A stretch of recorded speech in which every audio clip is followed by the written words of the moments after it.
Welcome to the Holy Heroes Podcast. I'm Clara, the host of the show. Tune in each week and help us bring the joy and wonder of the faith to your family. Each episode will be filled with fun and inspirational stories, music, and more for kids, plus a bonus segment at the end for parents. And don't worry, we always have plenty of additional resources at holyheroesfun.com.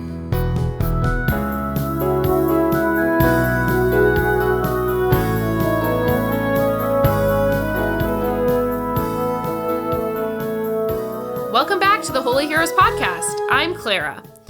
We love that so many families have tuned into this podcast and called in. Thank you so much for listening, but can you do me a huge favor? Can you share this podcast link with a friend? Thanks so much. Now, here's what we're talking about in this week's episode. First, we're beginning a new segment called Catechism by Example. I think you're going to love it. Next, my dad will be back with another installment of Miracles, Mysteries, and Wonders. Then we are going to learn a new prayer this week. This is one of my personal favorite prayers, so make sure you listen in. Finally, moms, we're going to talk a few specifics about Holy Week with kids because I know that we're now in the midst of it. I'm going to tell you about a new devotion that we learned about a few years ago and a really sweet way that you can do this at home if you aren't able to make it to your parish this Holy Week. We have a lot to cover, so let's get started.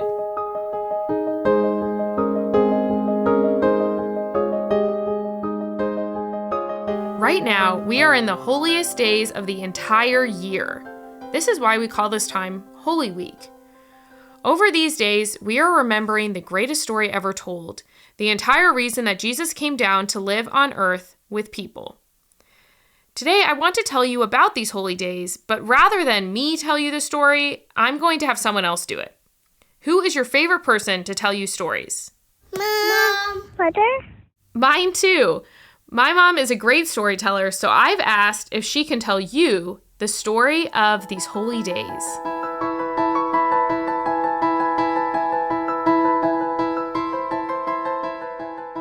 Every year when Holy Week comes, we are reminded of the great suffering and death that Jesus went through for us. Jesus did this so someday we can go to heaven. You see, the gates of heaven have been closed because of the sins that people have committed. But when Jesus suffered and died, he paid the price so that gates of heaven could be opened for us. We remember Holy Week and all that Jesus suffered for us so we can learn to love him more and never want to sin, because it was sin that caused all his suffering. We also learn and think about Jesus' suffering so that we may be willing to accept all the suffering we might have in our lives and offer the suffering to Jesus. Now I'm going to tell you about the main parts about how Jesus suffered for us. The night before his death, Jesus went to the Garden of Gethsemane to pray with his disciples. He knew what was going to happen to him, and the thought of all the suffering he was going to endure made him very sad. Judas, one of his disciples, had betrayed Jesus. Judas had taken 30 pieces of silver in exchange for leading a group of soldiers to the Garden of Gethsemane to arrest Jesus. He showed the soldiers which one of the disciples was Jesus by kissing him. Jesus was led away like a criminal to the tribunals of the high priest, who insulted him and did every terrible thing their wicked minds could think of. Jesus was then brought before Herod, who mocked him and treated him as a fool. Then Jesus was brought before Pilate, who commanded Jesus to be scourged. Then Jesus was delivered over to cruel soldiers who beat him and struck him on the face and spat on him and mocked him. They crowned Jesus with a crown of thorns and put a reed into his hands, and they bowed before him to insult and mock him. These and many other sufferings Jesus had to endure at their hands, but he bore it all patiently. During all that time, he thought of us. He offered up all his sufferings to God in heaven, that the sins we had committed might be blotted out. Then Jesus was brought back to Pilate. Pilate was a cowardly man. He was afraid of the people who were calling out for Jesus to be crucified. So Pilate sentenced Jesus to death. After Jesus was condemned to die, a heavy cross was prepared and brought to Jesus. They put it on his shoulders, and he began to walk out to Mount Calvary, where he would be crucified. He met his mother, the Blessed Virgin Mary, on his way, and she followed him and saw all his suffering and suffered as well. When he had carried his cross all the way to Mount Calvary, where he would be crucified, the soldiers stripped him of his clothes, threw him down on the cross, and with a hammer and nails they nailed his hands and feet to the cross. When this was done, they dragged the cross to a hole in the rock they had prepared and raised it up and made it fall into the hole. This hurt Jesus very much. In pain and agony, Jesus hung for 3 hours on the cross, thinking of us and suffering for us and praying for us. His Holy Mother Mary stood there, her heart pierced with sorrow. St. John stood at her side. There was a crowd who assembled and began to insult him and mock him, even as he was dying. After 3 hours before he died, Jesus said in a loud voice, "Father, into your hands I commend my spirit," then bowed his head and died. At that moment, there was a big earthquake. The earth turned dark, even though it was the middle of the day. The Roman centurion who was responsible for crucifying Jesus became afraid and said, "Surely this was the Son of God." After Jesus died, a man named Joseph of Arimathea, who was a disciple of Jesus, went to Pilate and asked for Jesus' body so he could bury it. Joseph wrapped Jesus in fine linen and lay him in a new tomb and rolled a great stone in front of the doorway. Roman guards were placed outside the tomb to guard it.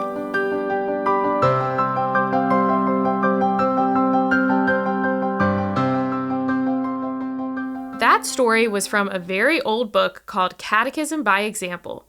You'll be hearing more about that book in a few weeks, so more on that later. Now, I know this is the moment that you've all been waiting for. Here is the next installment of Miracles, Mysteries, and Wonders.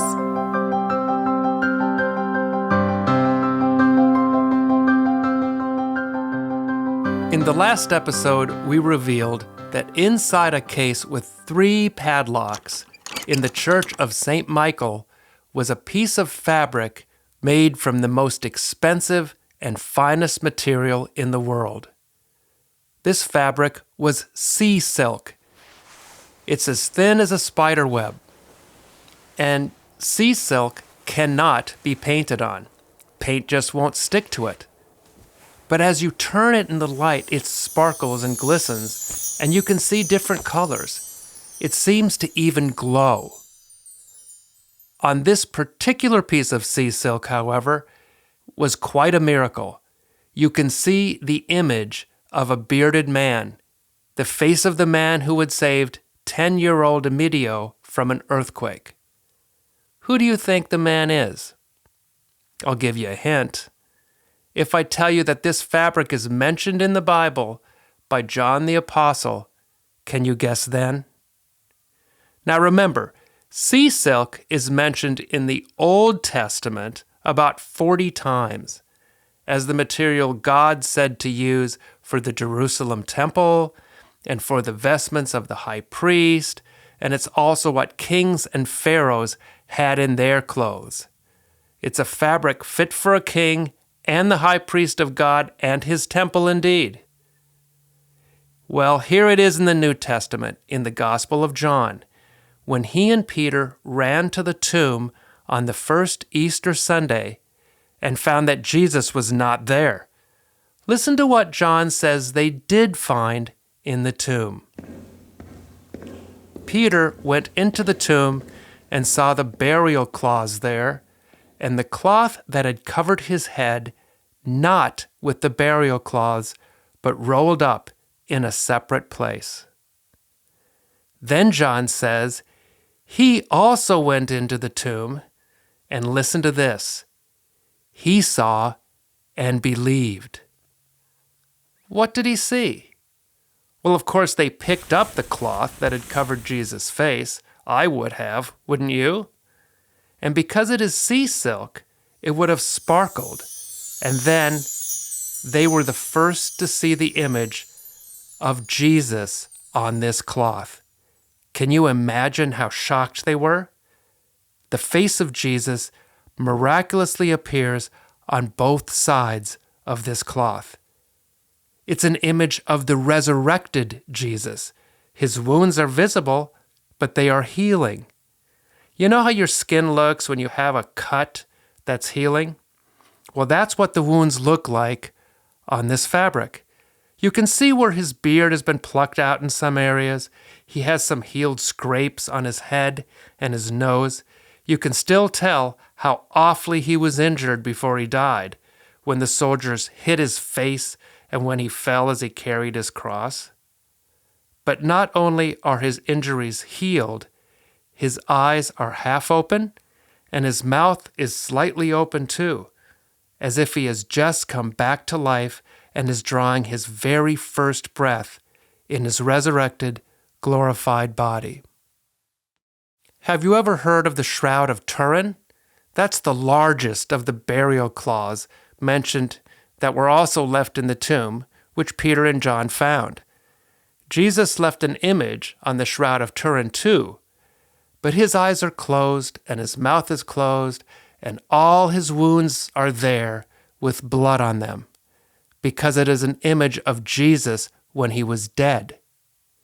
But the image on the sea silk is of Jesus alive again. The faces on the Shroud of Turin and on this sea silk exactly match. Every wound, the eyes, the nose, the mouth, it's the same face.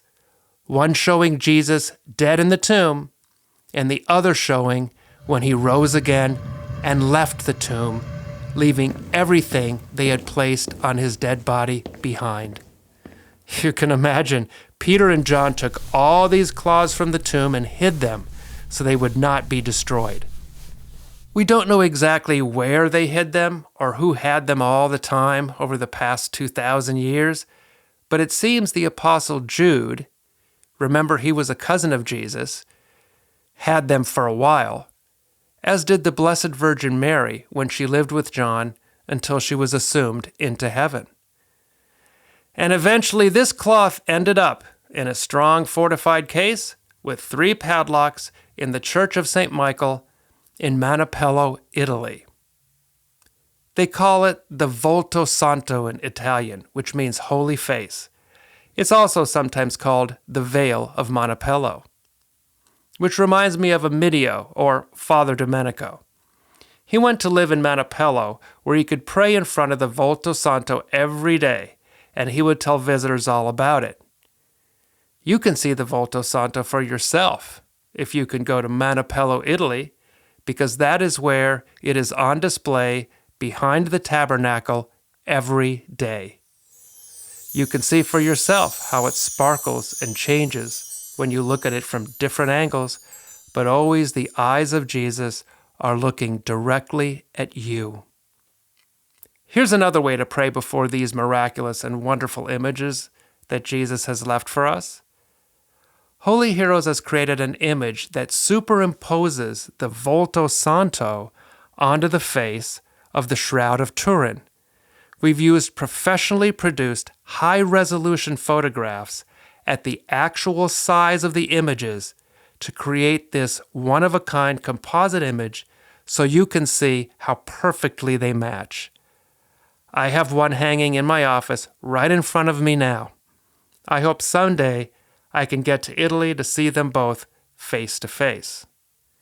If you want one of these images to help you contemplate the face of God as you pray, go to holyheroes.com/holyimages.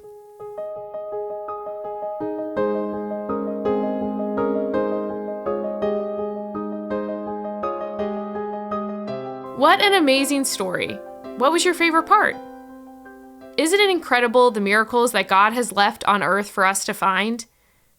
Don't worry, we have lots more miracles, mysteries, and wonders coming up, so make sure you keep tuning in. Now, we have another new prayer today, and this one you get to sing. It's called the Divine Mercy Chaplet. I'm going to let my sister explain more about this special prayer.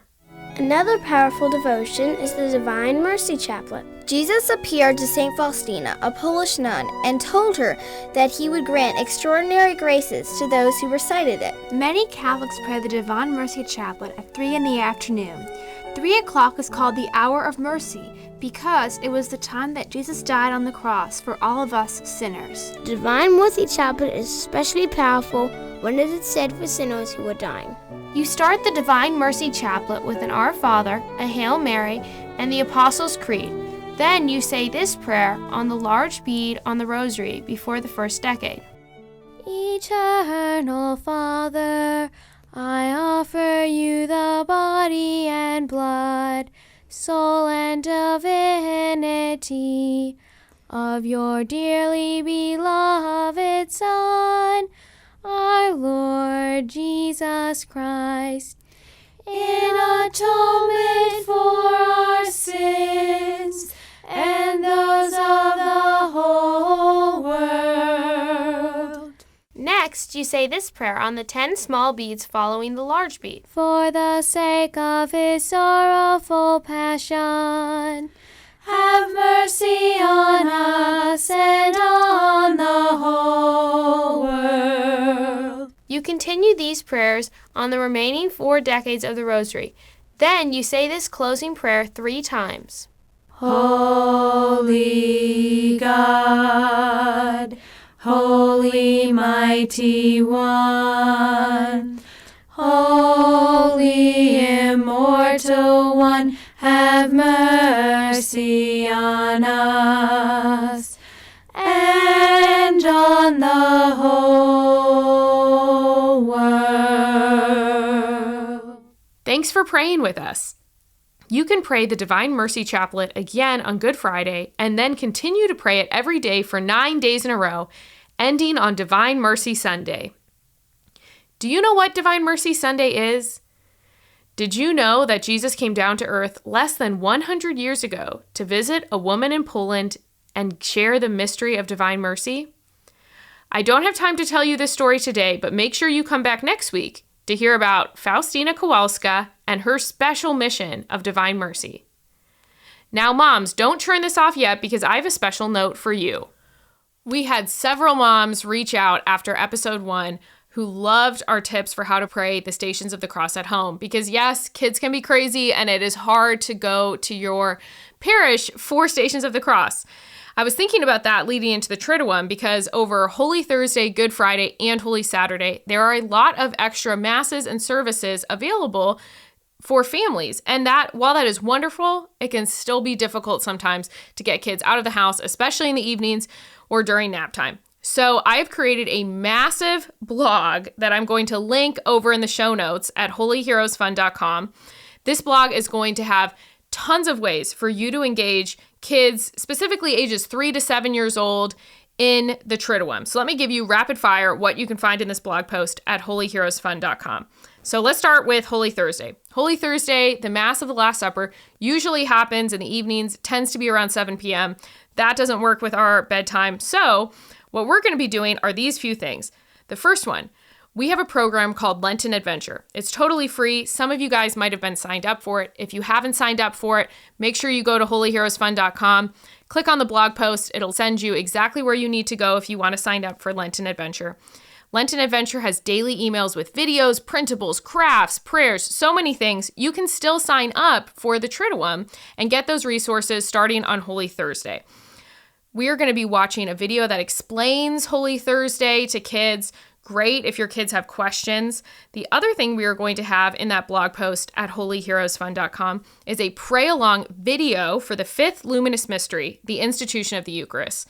This is the mystery of the Rosary where we are going to meditate on what we are celebrating on Holy Thursday. So this pray-along video is great. It uses a bead-by-bead approach. That means that there is a picture for each bead of the Rosary to help kids learn how to meditate on the mysteries of the Rosary.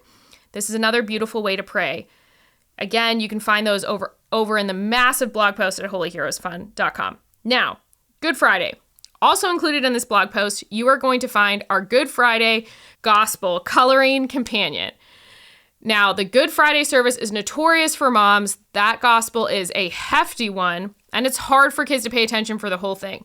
So if you download and print this 18-page coloring download and bring it with you to the service, this is a great way for kids to stay focused throughout that long gospel reading. And because the gospel on Good Friday is the same every year, You can use this coloring companion for years to come. If you aren't able to attend the Good Friday service, we have also created a Good Friday Gospel video. This includes multiple voices, just like it would at the service. It really is engaging to kids, and they can watch this video and hear the entire Good Friday Gospel from home. Again, that's over in the blog post at holyheroesfun.com. Now, if you haven't prayed the Stations of the Cross, or perhaps this is a tradition that you've begun with your family, Good Friday is another great time to pray the Stations of the Cross. If you want some tips for how to pray that with kids, we have that in episode 1 of this podcast, so make sure you hop back and listen to that one. Now, Holy Saturday, the end of the Triduum. This is a lovely time for you to download our Easter triptych craft, especially when you're trying to do all those last-minute Easter prep. You can download this craft and your kids can work on it. This is super easy, and it is a beautiful Easter centerpiece for your table that will also be included in the blog post. And if you aren't signed up for our Sunday Mass Prep program, we're going to include those resources in the blog as well at holyheroesfun.com. Sunday Mass Prep has weekly gospel videos and printables for your kids to help them pay attention to the gospel. So this is a great way for your kids to prep for Easter Mass by listening to the gospel beforehand so that they can get excited to hear about Jesus rising from the dead. Again, I know this is a lot of information. All of these resources and more I'm putting in one massive blog post, and I'm going to link it at holyheroesfun.com. I hope these are helpful. I hope this helps your family have a peaceful and blessed Holy Week and a lovely start to your Easter season. I can't wait to talk to you again next week.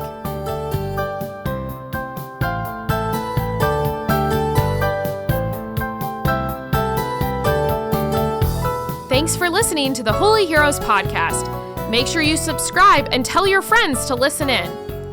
All of the resources, printables, and more can be found at holyheroesfun.com. Make sure you tune in next week, and I can't wait to see you in heaven.